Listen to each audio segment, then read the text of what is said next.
How can you improve your English grammar skills? Hi there, my name is Brian Collins and welcome to the Become a Writer Today channel. In this video, I'm going to give you 9 proven tips that you can use for improving your knowledge of English grammar. These tips can help you no matter what your English writing skills are like. These are tips that I picked up when I was working as a journalist for a national newspaper in Ireland, and also tips that I picked up from various grammar and editing books that I've read over the years. Now bear in mind, I make grammar mistakes all the time, so please don't let a fear of a grammar mistake get in the way of publishing your work or submitting it to an editor. That said, by putting these tips into practice, you can press send, submit, or publish with a little bit more confidence. Let's dive in. I always recommend asking for or using a style guide for your writing and when editing. It will help you fix grammar errors much more easily. So if you've been to academia, college, or university, chances are you're already familiar with one. You may have used a style guide such as the Harvard Style Guide, which is particularly common in third level or institutions and universities. There's another style guide that's used a lot online by traditional media organizations and newspapers, and you can actually reference it for free and you can take out a free trial as well. So it's called the Chicago Manual of Style, and I really like this because a lot of editors are familiar with it and it's used by most well-known publications online. So once you take out your free trial, you can quickly read through the different sections. So it has explanations and rules for grammar, punctuation, spelling, names, numbers, and so on. And you can click into each section and get examples of how to apply this particular style guide. So for example, millions, billions, and so forth. If I click on this particular section, it would explain how to use millions, billions, and in what context with examples. Punctuation is another issue that can often trip writers up, and there's an entire section dedicated to punctuation. So punctuation and spacing, so you use one space or two between sentences. Well, according to the Chicago Manual of Style, one space should be used, not two.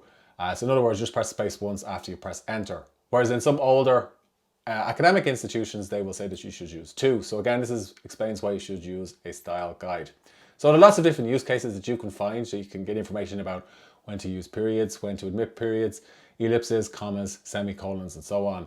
So I'd recommend that you check this out. And of course, if you're unsure what style guide to use, just ask your editor or ask the publication that you're writing for a style guide. And chances are they have one or they're familiar with one, and then you can reference that anytime you have a query about grammar or you face a self-editing dilemma while working on something that you're getting ready to publish. If you're using dedicated grammar checking software, you can actually build out a style guide that will add words that you frequently use or add corrections that you frequently want to make or that members of your team should make.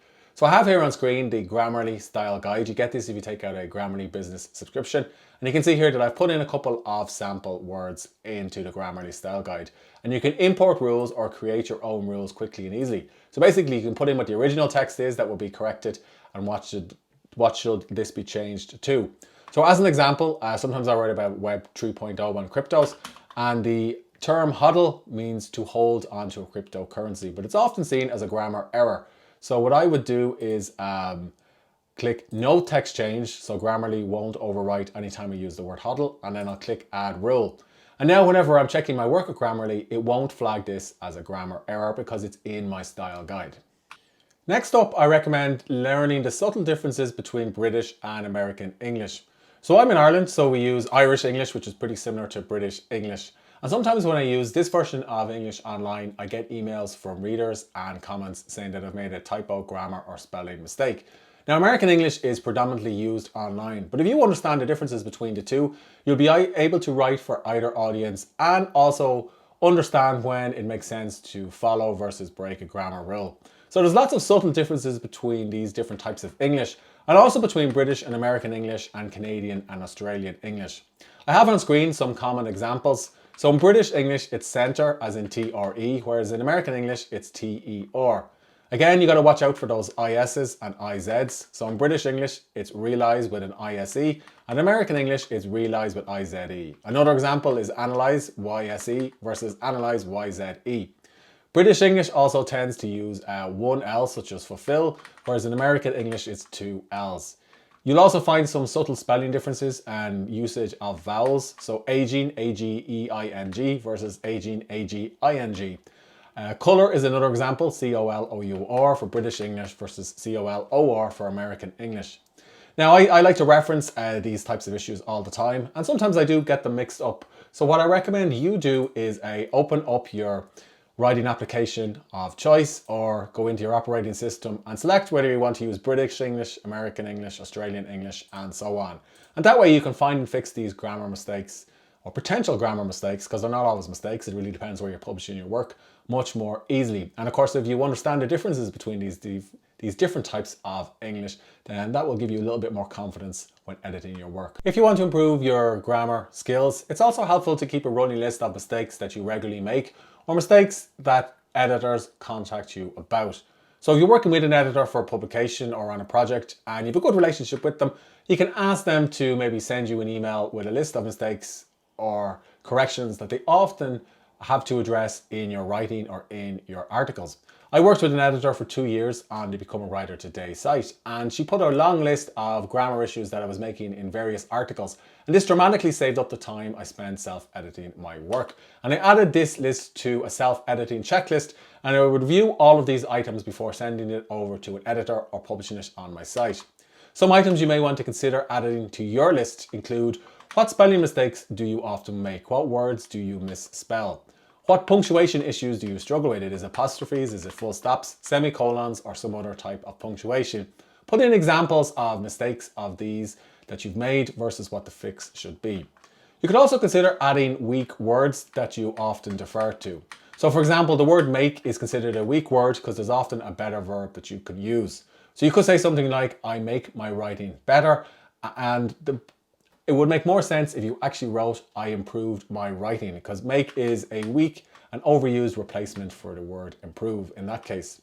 You could also keep a list of mixed up words, so words that you confuse with one another, and also words that you overuse. And then if you refer to this list over time, keep it updated and remove, I suppose, grammar mistakes that you no longer make. This will speed up the amount of time you spend fixing your work. When you're grammar editing something on screen, it's common to see that red squiggle in Word or another writing application that identifies a grammar mistake. But the simple fact is the inbuilt grammar software in your computer won't catch everything, particularly if it's a question of style. So I recommend, if it's a longer piece of work, that you change the font to Courier or Courier Prime. It's a mono-spaced font that has lots of spaces between the letters and sentences, so your eye will quickly spot grammar mistakes. Set the spacing to double or 1.5 and change the font size to 14. Then you're going to print it out, or alternatively you could just approve the PDF on your tablet or even your phone, but do it on a different screen to what you wrote it on. And you're going to get a red pen, or you could get a stylus and underline grammar issues and grammar mistakes. And often this simple act of changing what your writing looks like will help you find and fix grammar mistakes that you've previously overlooked. When you're editing your writing, I recommend editing in a number of different ways. So you're going to read through what you've just written and just look at one type of issue to fix. So if, for example, I wrote a 2,000 word book chapter, I would print out the book chapter and I would edit it once for structural issues. So I'd look to see, do all of the ideas in the book chapter make sense, but I wouldn't worry too much about grammar issues during this pass. Then once I've identified the structural issues, I'd go back and rewrite it. Next, I would go through the same chapter, perhaps a couple of hours later, and this time I'm going to line edit it. So I'm going to find sentences in the article or in the book chapter that read a little bit clumsy, or that I could find ways to improve and to strengthen. And again, I'm not going to worry as much about grammar issues, although if I do see one, I'll go ahead and fix it. And only then, once I have a draft that I'm reasonably happy with and it's 90% there, will I go and edit it again, specifically for grammar issues. So it's during this final pass that I look for spelling mistakes, cliches, punctuation, and other issues in my work. And the reason why I like to do this last or near last, because I will do citations last if it's an academic work or an essay, is you can go ahead and fix a spelling mistake or a cliche or a punctuation error. But then if you're going back and making line edits and structural errors, you're reintroducing potential grammar errors into your work. So that final grammar check should come last rather than first when you're editing. Grammar is a tricky thing because it's something that you have to understand, but it's also something where you need to reference what the rules are often. And while a quick Google search can suffice, it's also helpful if you're a serious or professional writer to have some of the best grammar books at your desk or next to where you write, and I have some of them here on the shelf behind me. So if you go onto Amazon and type in grammar books, you'll see that there's dozens of them out there. So I'm going to just talk about a few of the ones that I use and recommend. The first is the Oxford Book of Modern English Grammar. This is a heavy reference book, so it's over 1,000 pages long. But if there's any grammar rule or issue that you're unsure of, you can look it up in this book and it will have examples of the sentences in use and explain how you can adhere to the grammar rule. So it's a type of reference book, not something that you'd read from cover to cover. If you're looking for something to read from cover to cover that will give you a nice warm introduction to grammar with examples, consider Eats, Shoots and Leaves by Lynn Truss. I read this book years ago when I was on holidays and it's actually quite a fun book considering how dry grammar can be. And she makes a bold case for how to correctly use punctuation, the semicolon, commas and so on. And there is examples in the book as well. But this is probably something you'd read as an overview, whereas this is something that you would buy as a reference book. A classic grammar book that every serious writer should have on their desk is The Elements of Style. It's been around for years and a lot of media organizations refer to it. It's a short book and it's reasonably accessible. You can get through it pretty quickly. It has lots of explanations about grammar rules. So for example, if I go into the preview section of the book, you can see here that it talks about how to use the active voice, how to omit needless words, and how to avoid a succession of loose sentences. And if you go into each one of these chapters, the writer has examples and also explains how to follow versus break this rule. Definitely one to pick up. I also like On Writing Well, which is the classic guide to writing non-fiction. Now, to be honest, it's more about self-editing and the craft of non-fiction writing, but William Zinsser does provide some explanations into grammar issues that non-fiction writers often face. It's not really a reference book, it's more a book about the craft. And finally, you can buy a style guide rather than using one online if you like to have something that you can reference at your desk.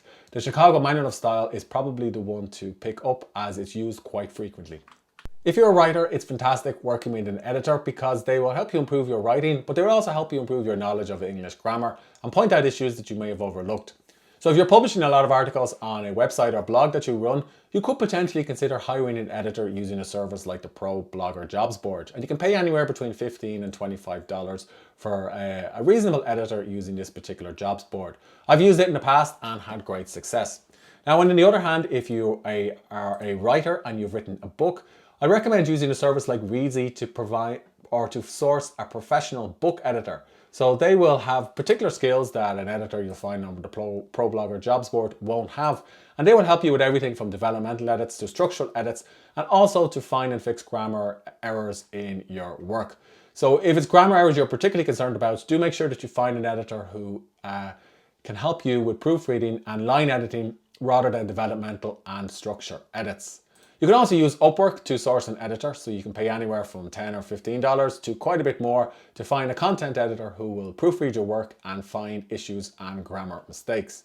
Ultimately, working with an editor is a great way to get better and to improve at your craft. So it's not just an investment in the piece of writing that you're about to publish, it's also an investment in your development as an English writer. My preferred method for improving my knowledge of English grammar and for fixing grammar mistakes is to use dedicated grammar software. So I've tested dozens of types of grammar software over the years for Become a Writer Today, and you can check out some of the reviews on this channel. The software that I use the most at the moment is Grammarly. I use it to edit my own writing for grammar mistakes and also to edit writing by other writers who produce content for the sites that I run.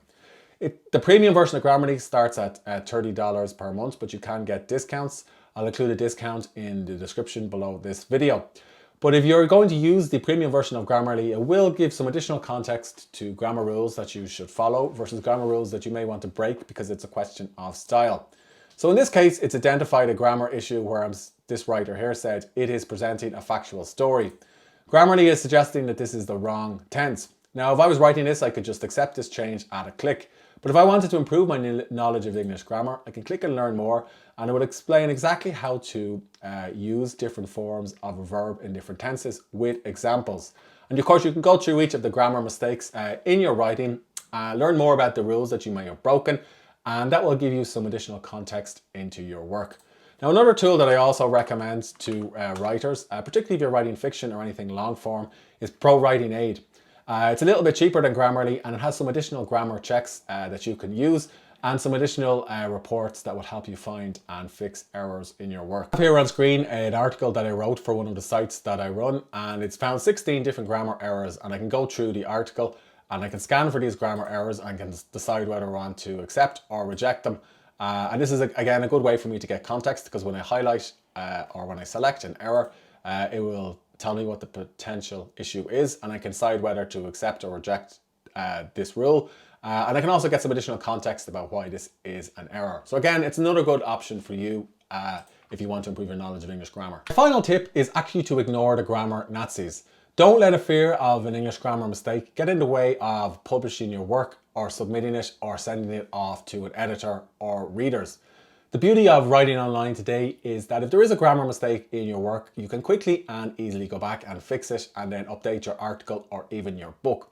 Now, years ago, I actually wrote a book, and because I was working as a journalist, I thought I could self-edit it myself. So I self-published the book on Amazon, and then I got a few queries from readers saying they'd spotted grammar mistakes in the book. So I took the book down and went back and fixed all of these grammar mistakes and then re-uploaded it. Now, to be honest, I should have hired an editor for that book rather than trying to edit it myself, and that was a painful lesson for me. But the experience also taught me that I shouldn't let worries or fears about a mistake in my book or in my articles prevent me from submitting my work and publishing it. Because here's the thing, you can have an immaculate piece of prose stashed away in your computer or in the drawer next to where you write. But what's the point if nobody reads it? To be honest, the best way to improve as a writer is to get into the habit of getting your work out there, and you will rapidly learn from the reaction of readers and editors what mistakes you are making and which ones you need to fix and address in your next piece of writing. Hope you enjoyed the content in this video. If you do, hit thumbs up, and if you want to get more videos like this, don't forget to subscribe to the channel.